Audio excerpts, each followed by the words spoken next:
जातिगत जनगणना इस देश में अब एक बहुत केंद्रीय मुद्दा बनता जा रहा है, लेकिन इन सब के बीच इस बात की पड़ताल होनी बहुत जरूरी है कि इसके विरोध के स्वर किन किन जगहों से आ रहे हैं। उसमें सबसे महत्वपूर्ण जगह है मीडिया की। जातिगत जनगणना ये इस चुनाव में कितना असर डालने वाला है? ये सबसे बड़ा यकीनन देश में अगर सबसे बड़े कद का कोई नेता है प्रश्नों का नरेंद्र मोदी आज की डेट में वो नजर आते हैं। किसी से भी और गिन देने से ओबीसी जाति के लोगों को अधिकार मिल जाएगा क्या? ये देश के लिए खतरा बन चुके हैं। सत्ता के नशे में इनको इतनी भूख है सत्ता की, इनको ये ध्यान भी नहीं आ पा रहा है कि आप जो बीज बो रहे हो उससे हिंदुस्तान में हर जगह हिंसा भड़केगी। बिहार की जातिगत जनगणना के लिए और जो जातिगत सर्वे हुआ है उसके नए आंकड़े जारी कर दिए गए और ये सर्वे रिपोर्ट तब आई है जब आज देश में राष्ट्रपिता महात्मा गांधी की 154वीं जयंती है और वो हमेशा से जाति प्रथा के सख्त खिलाफ थे। लेकिन दुख की बात यह है कि आज पूरे देश में उनकी जयंती पर ही जातिगत सर्वे की चर्चा हो रही है, जातियों की चर्चा हो रही है। वो तब भी गरीबों की भावनाओं से खेलते थे, आज भी वही खेल खेल रहे हैं। वो तब भी जात पात के नाम पर समाज को बांटते थे, आज भी वही पाप कर रहे हैं। 2014 के बाद प्रधानमंत्री ये बोले विकास की डगर पर चल पड़े प्रधानमंत्री। कई नेता होंगे इन पार्टियों में भी जिनको ये जाति की राजनीति से फायदा होता है, जिन राजनेताओं को जनता को कभी नहीं होता। विपक्ष का हर नेता जातिगत जनगणना की मांग कर रहा है। क्या आज देश की जनता, हमारा समाज एक बार फिर जाति के नाम पर बंटने के लिए तैयार है? कहीं ऐसा तो नहीं कि देश तो काफी आगे बढ़ गया, लेकिन नेताओं की सोच वहीं 80-90 के दशक में कहीं अटकी हुई। क्या कहानी सिर्फ इतनी ही है? क्योंकि यूपी से लेकर बिहार तक जातिवादी राजनीति का खेल किसी से छिपा नहीं है। ये पॉलिटिकल सोची समझी चाल है अगले और पिछड़ों में तनाव लाने की। लेकिन एक बात मैं आपको बता दूं, 1990 का नहीं, 2023 आज के वीडियो में आपको कुछ उदाहरण जो शुरू में आपने देखे, इसको लेकर के हम बातचीत करेंगे। जाति कौन बढ़ा रहा? क्या फिर से अब ये देश जाति के जंजाल में फंस जाएगा? क्यों हिंदुओं को बांटने की ये साजिश हो रही? हमारे लिए तो एक ही जाति है, वो है गरीब की। कौन जाति जाति की बात करके इस देश को जाति के दलदल में फैला रहा? कौन अगड़े और पिछड़े को लड़ाना चाहता? कौन है देश को जो बांटना चाहता? इस तरह के मुद्दों पर आपने टीवी की बहसें देखी और इंट्रो में ये साफ जाहिर हो गया। अगर ये टीवी देखने वाला कोई समाज का व्यक्ति हो, अखबार का लेख पढ़ने वाला हो, तो वो यही धारणा बनाएगा कि जातिवार जनगणना सबसे बुरी है। आइए इसकी पड़ताल करते हैं कि इसकी रिपोर्टिंग कौन कर रहा है, कितना मीडिया में डाइवर्सिटी है और क्या जातिवार जनगणना को एक निष्पक्ष या दोनों पक्षों को दिखा करके कोई रिपोर्टिंग हुई क्या। इसकी पड़ताल बहुत जरूरी है, इसलिए आज की वीडियो में ये बेहद खास चीज आपके लिए लेकर आया हूं। स्वागत है आपका मेरे इस सोशल मीडिया प्लेटफॉर्म। उनके देखे से जो आ जाती है मुंह पे रौनक, वो समझते हैं कि बीमार का हाल अच्छा है। मिर्जा गालिब ने यह बात लिखी और आज इसके बहाने एक बड़ी महत्वपूर्ण बात आपसे साझा करने जा रहे हैं। कल्पना करिए कि इस देश में एक बीमार शरीर का हिस्सा हो और यह कहे कि यहां बीमारी है, तो डॉक्टर के पास जा करके डॉक्टर जांच करे और उस हिस्से के लिए या उस व्यक्ति के लिए कहे कि आप बीमार हैं, आपका एक्सरे बता रहा है कि आपको गंभीर बीमारी है, और वे व्यक्ति खड़ा होकर चीखने लगे, इस डॉक्टर ने हमको बीमार कर दिया, ये डॉक्टर बड़ा बीमारी फैलाने वाला है, ये डॉक्टर हमें बर्बाद करने वाला है। इसे और एक उदाहरण से समझिए। बीमार का हाथ खराब है और वो गया हो कि मुझे यहां दर्द है, डॉक्टर ने एक्सरे कर दिया और एक्सरे करने के बाद जब रिपोर्ट सामने रख दी तो वो आदमी बोला कि तुमने तो मेरा हाथ तोड़ दिया, बाहर से तो नहीं दिख रहा था कि ये टूटा हुआ है, तुमने एक्सरे करके दिखाया कि ये हड्डी टूटी हुई है। ये एक्सरे करने वाला हमारे शरीर के खिलाफ काम कर रहा है। जाति पर यही बहस होती है। जो भी जाति की संस्थागत इस व्यवस्था का शिकार है, उसने आज ही नहीं हजारों साल के इतिहास में जब जब कहा कि जाति के नाम पर यह अमानवीय अत्याचार खत्म करो, उसे ही जातिवादी कह दिया गया। किसके द्वारा? उनके द्वारा जो जाति व्यवस्था के शीर्ष पर बैठे थे, जिन्होंने इसका सबसे ज्यादा लाभ लिया, जो अपने को कब्जे में रखे हुए चीजों को शेयर नहीं करना चाह रहे, जिनको लगता है कि ये जो कब्जा हमारा ये तो मेरिट के हिसाब से है। जब ईडब्ल्यूएस की कट ऑफ मिलने लगी तो ओबीसी और एससी से नीचे चली गई। एक वीडियो बनाऊंगा उस पर, आपको बताऊंगा एक एक चीज कि जो कल तक मेरिट की दुहाई देकर आरक्षण का विरोध करते थे, वो ईडब्ल्यूएस आरक्षण पाने के बाद ओबीसी और एससी से नीचे मेरिट ले जा रहे हैं। हाय रे मेरिट।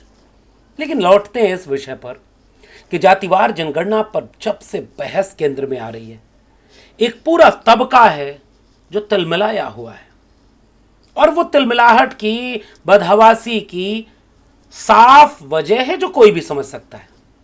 आपने हजारों साल से एक प्रिविलेज जिया है, आपको विशेषाधिकार मिला है, आप उसे कैसे छोड़ देंगे? खराब लगता है, बुरा लगता है। फिर जो मांग रहा है अपने हिस्से का हक, उसी को विलन बना दो, सबसे आसान काम। और तुम उस ओहदे पर बैठे भी हो, मीडिया घराने। ऑक्सफैम की रिपोर्ट पर मैंने डिटेल में मीडिया पर बात की है, आप मेरी वीडियोस को देखिएगा जो मीडिया घरानों पर बनी हुई है। और ऑक्सफैम की रिपोर्ट 2023 में कह रही है कि इस देश में मीडिया घरानों में जो डिसीजन मेकिंग पद हैं, उनमें से एक भी शेड्यूल कास्ट, शेड्यूल ट्राइब के लोग नहीं। एक आध अपवाद में कोई ओबीसी है। 99.99% जो मीडिया हाउसेस पर कंट्रोल जिनका है, जो ये चुनते और तय करते हैं कि किस खबर को दिखाना है, किसको कतई नहीं दिखाना है, किस खबर को कैसे पेश करना है और किसको कैसे बदल देना है इसका मंतव्य, वो लोग जब भी जाति जनगणना की रिपोर्टिंग कर रहे हैं तो उनके अपने दिल का गुबार एंकर बनकर बाहर निकल रहा है। उनकी जाति उनके एंकर पर भारी पड़ जा रही है। आपने इंट्रो में सुना, फिर से सुनिए। देश के प्रधानमंत्री ओबीसी हैं और ओबीसी को गिन करके आप क्या दे देंगे? अच्छा, ये ओबीसी प्रधानमंत्री और जाति सबसे बुरी चीज है, तो प्रधानमंत्री अपनी जाति क्यों बताई? मैं ओबीसी मां का बेटा हूं। अरे आप गरीब का बेटा बोल देते, इतने से काम नहीं चल जाता क्या प्रधानमंत्री? सुनिए प्रधानमंत्री जी क्या कह रहे हैं। इस देश में गरीब ही एक जाति है, एक ही तबका है, एक ही आबादी है, वो है गरीब। तो प्रधानमंत्री जी बड़ी बड़ी होर्डिंग लगाकर 12 दलित और 27 ओबीसी को कैबिनेट मिनिस्टर बनाने का जाति क्यों बताई? प्रधानमंत्री जी राष्ट्रपति की जाति क्यों बताई? प्रधानमंत्री जी आप अपनी जाति गुजरात के मुख्यमंत्री रहते हुए तो नहीं बताए थे, जब चुनाव लड़ना हुआ तो जाति क्यों बताने लगे? खेल खेल रहे हैं ना प्रधानमंत्री जी। जब आपको जरूरत थी कि हमने ओबीसी प्रधानमंत्री दिया, आपके मिनिस्टर कहते थे कि हमने ये दिया, हमने वो दिया। आपके गोपीनाथ मुंडे, मरहूम गोपीनाथ मुंडे और हुकुमदेव नारायण यादव जातिवार जनगणना के समर्थन में संसद में बहस में शामिल हो चुके हैं। बिहार की बीजेपी आपके जातिवार जनगणना के समर्थन में है, और मोदी जी आप ओबीसी होकर के विरोध में हैं। क्यों? इसका कोई ठोस कारण बता दें। अगर जातियों के गिनने से जातिवाद बढ़ जाता तो आप गिन गिन करके मंत्री की जाति, राष्ट्रपति की जाति, मुख्यमंत्री की जाति आप भी बता रहे हैं। आप कह देते कि हमने कोई जाति नहीं मानते, हम कोई भी इस तरह का चीज नहीं मानते। इसका मतलब आप भरमाना चाहते हैं। आपको जब ओबीसी का वोट लेना है तो मोदी ओबीसी बनकर आ जाते हैं। जब मोदी को गरीब का वोट लेना है तो गरीब कपड़ा महंगा होता है, लेकिन बदलने में क्या जाता है। इस बहस को मीडिया ने और उथले स्तर पर दिखाया है। इस एंकर को आप पहचानते होंगे, इसके वीडियो को ध्यान से देखिए। यह एंकर लगातार विवादित रहा है, सत्ता के गोद में खेलने वाला रहा है, इसीलिए इसके साथ काम करने वाले कुछ लोगों ने गोदी नाम दे दिया। अब यह कह रहा है कि 2 अक्टूबर को गांधी जयंती के दिन जाति जनगणना का आंकड़ा बिहार ने सार्वजनिक कर दिया और गांधी जाति नहीं मानते थे। अरे भाई, तुम बिना पढ़े लिखे एंकर बन गए तो देखो, तुम्हें जो स्क्रिप्ट मिले ना उसे पढ़ा करो, क्योंकि खुद से रिसर्च करने में फंस जाते हो। गांधी जाति मानते थे, गांधी रामराज की बात करते थे, वो वर्ण व्यवस्था की बात करते थे। गांधी लिखते थे कि जो जिसका काम है वो करता रहे, नहीं तो समाज बिखर जाएगा। ये गांधी ने खुद माना है कि ये तो अंबेडकर हैं, एंटी कास्ट मूवमेंट है जो उनको जाति की समझ को बदलता है। गांधी आखिरी वक्त में बदलते हुए एक बात कहते हैं कि सवर्णों से मैं कहूंगा कि जरा तुम अपने समाज में सुधार करो। डॉक्टर अंबेडकर जो काम कर रहे हैं, उनकी जगह पर कोई और होता तो इससे कड़े शब्दों में और वो करता। हजारों साल से उनका शोषण हुआ, और अब मैं उसी शादी में जाऊंगा जिसमें अंतरजातीय विवाह होगा। गांधी तो ये कह रहे थे, गांधी कह रहे थे कि सबको बराबर का उसके जगह मिल जाए।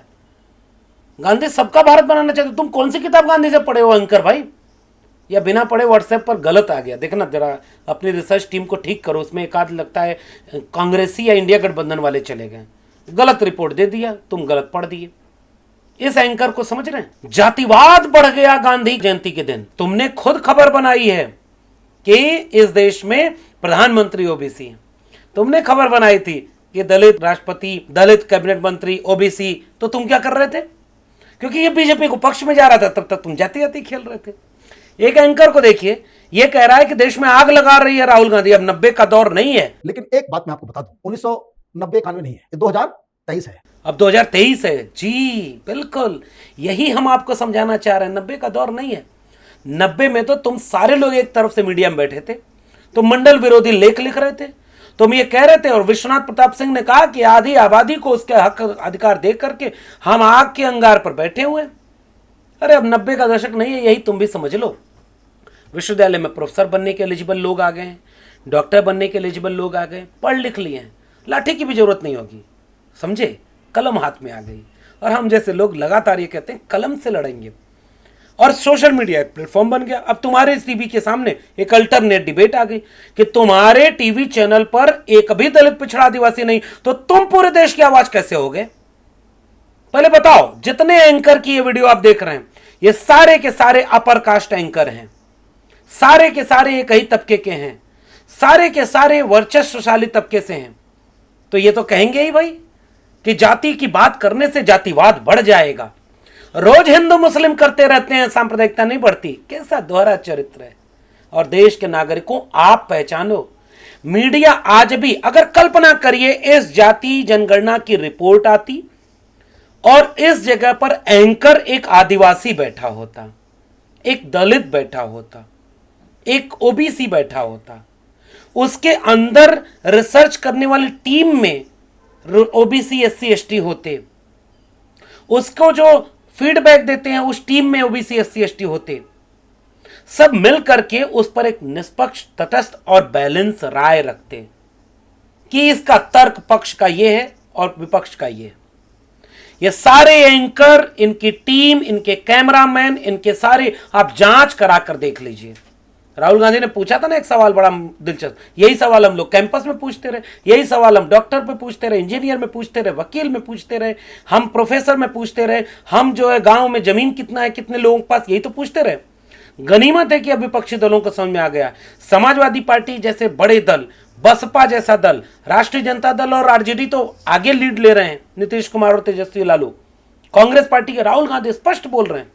अब नरेंद्र मोदी को लग रहा है कि जाति में तो हम फंस जाएंगे, हिंदू एकता का गुब्बारा फूट रहा है, तो उन्होंने अपने एंकरों को काम पर लगा दिया है।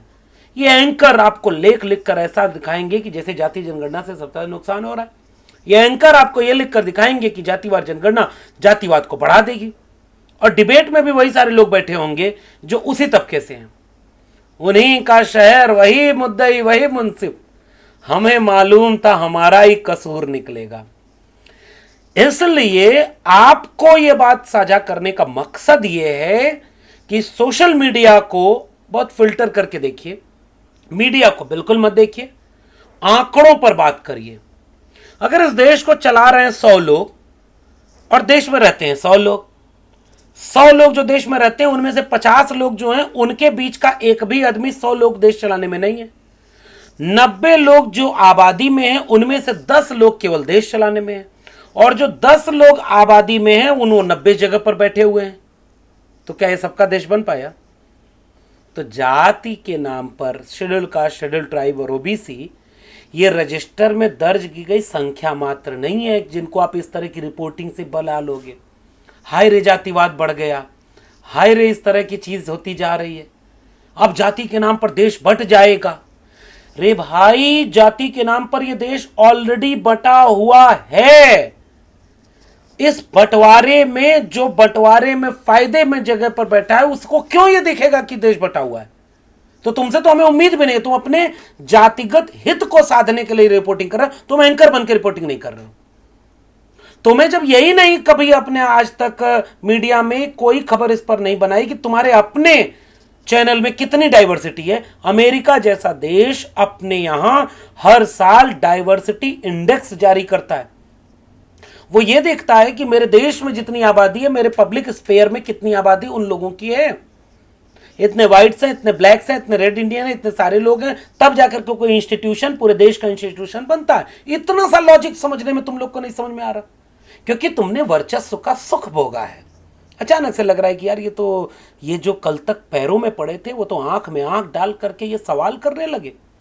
तो उनके सवाल का जवाब तो है नहीं, न तुम्हारे आका नरेंद्र मोदी के पास है, न तुम ब्यूरो चीफ, तुम एंकरों के पास है। क्योंकि तर्क का जवाब जब नहीं होता, सवाल का जवाब नहीं होता, तो सवाल पूछने वाले को बदनाम कर दो, उसका अपमान कर दो, उसको जलील कर दो, उसके सवाल को ही गलत बता दो। इसलिए कह रहे हैं हम 90 का दशक नहीं है, पूछा जाएगा। और आप सब लोग इसकी खबर की रिपोर्टिंग को एक बैलेंस वे में अगर देखने का अभ्यास करेंगे तब जाकर के इस पूरे खेल को समझ पाएंगे। वरना आप कल्पना करिए आज जब 2023 में ये स्थिति है। लेकिन एक बात मैं आपको बता दूं, 1990-91 नहीं है, ये 2023 है। तो आज से 20 साल 30 साल पहले जब मंडल आंदोलन रहा होगा इन विश्वविद्यालयों में, जो लोग SC ST OBC के रहे होंगे उनको कितना जलालत और अपमान झेलना पड़ा। उनको जाति के नाम पर गाली देते थे ये लोग। हमने देखा विश्वविद्यालय के प्रोफेसरों को, भाई अहिरों के बच्चे गाय भैंस चराना छोड़कर यूनिवर्सिटी टॉप करने लगेंगे हमारे बच्चे। अरे तेरी ऐसी की तैसी क्यों? क्योंकि तुम्हारा ये विश्वविद्यालय नहीं है, इसमें संविधान लागू है, तुमने रोक रखा था। अब संविधान थोड़ा आगे आया तो वहां के लोग पहुंचेंगे। लेकिन वो जो कब्जा बना हुआ था ना, वो कब्जा देखते देखते हाथ से फिसल रहा है। संविधान क्योंकि धीरे धीरे मजबूत हो रहा है, तो कई स्तर पर काम हो रहे हैं। संविधान बदलो भाई, अपने संगठनों को लगाओ, सबको हिंदू बनाओ और सब हिंदू बन करके संविधान को बदलो। क्योंकि जाति जनगणना पर बहस हो रही है। संविधान नहीं रहेगा ना तो ये सारे हकमारी कितना मुश्किल हो जाएगी, ये समझिएगा। इस बात को बोल पाना भी। और देवरिया जैसी जगह पर जाकर देखिए ना, ब्राह्मण बनाम यादव कर दिया, कहां गई हिंदू एकता? बुलडोजर किसके घर के सामने खड़ा है? इसको सोचिएगा। जातिवार जनगणना इस राष्ट्र को मजबूत करने का मुद्दा है। हम पूरी पुख्ता तरीके से, पूरी जिम्मेदारी से, पूरे दावे के साथ ये बात बोलते रहेंगे, क्योंकि हम इतने सालों से ये बात बोलते रहे हैं। तुम बिठाओ टीवी चैनल पर एक निष्पक्ष पैनल, तटस्थ पैनल, बैलेंस पैनल बिठाओ, बहस कराओ, लेकिन तुम सारे लोग एक जैसे हो। तुम्हारा मालिक वही जो तुम्हें पैसा देता है, तुम्हारा सुपर मालिक वही जो तुमको स्क्रिप्ट लिख कर देता है, ये मेरे पक्ष में बोलना, मेरी सरकार को, ये मेरे पर्स रखते हैं कि नहीं, आम चूस के खाते हैं कि नहीं, थकते क्यों नहीं है, ये तुम्हारी तो पत्रकारिता है। तो तुम इतने गंभीर विषय पर कैसे शोध करके एक लेख बनाते? तुम सारे एक RSS का समर्थक बिठा दोगे, एक जो है पैनलिस्ट बता दोगे, एक वरिष्ठ पत्रकार बिठा दोगे जो RSS का होगा, एक राजनीतिक विश्लेषक बिठाओगे जो RSS का होगा, एक RSS का प्रवक्ता बिठाओगे, एक BJP का प्रवक्ता बिठा दोगे, और इधर से कोई कमजोर प्रवक्ता जो ना बोल पाए, जो तर्क न दे, उसको बिठा के उसको रोज सुनाओगे, तुम जातिवादी, तुम कहां यहां आ गया, तुम जाति जनगणना समर्थन करके देश को बांट रहा है, एंटी नेशनल, अर्बन नक्सल। ये तुम्हारे आका का एजेंडा है और ये पूरा टीवी चैनल इस समय उसी एजेंडे पर काम कर रहा है। इसलिए अब इम्तिहान इस देश के नागरिकों का है। देखो भाई, जो पैसा लगा रहा है मीडिया में, वो अपने हिसाब से मीडिया चलवा रहा है। जो पैसा लगा रहा है चुनाव जितवाने में, उसका आका चुनाव जीतकर मीडिया को उसी तरह से चला रहा है। वो सारा अपना हित काम कर रहे हैं। आपका हित किसमें, ये निर्णय आपको लेना है।